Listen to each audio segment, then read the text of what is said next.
आपण म्हणतो ना, गेले ते दिवस, राहिल्या त्या आठवणी. पण त्या आठवणी खरंच खूप सुंदर असतात. त्या आठवणींनी मन भरून येतं. मी ज्या शाळेवरती काम करायचे, तिथे एक मॅडम होत्या.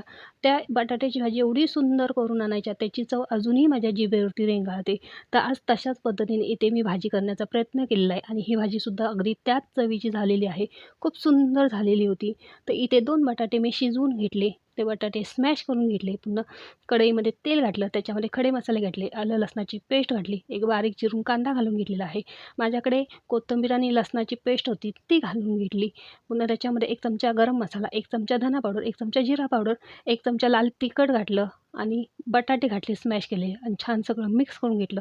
थोडंसं पाणी घालून ते बटाटे आणि मसाला मिक्स करून घेतलं. पुन्हा 1 वाटी पाणी घातलं, मीठ घातलं आणि हाताने चुरून कसुरी मेथी घातलेली आहे आणि 5 ते 7 मिनिटं ही भाजी शिजवून घेतलेली आहे आणि खरंच खूप भारी झाली होती. त्याच चवीची ही भाजी झाली होती. तुम्ही कधी अशा पद्धतीने बटाट्याची भाजी केली आहे का? केली असेल तर कमेंटमध्ये मला नक्की सांगा.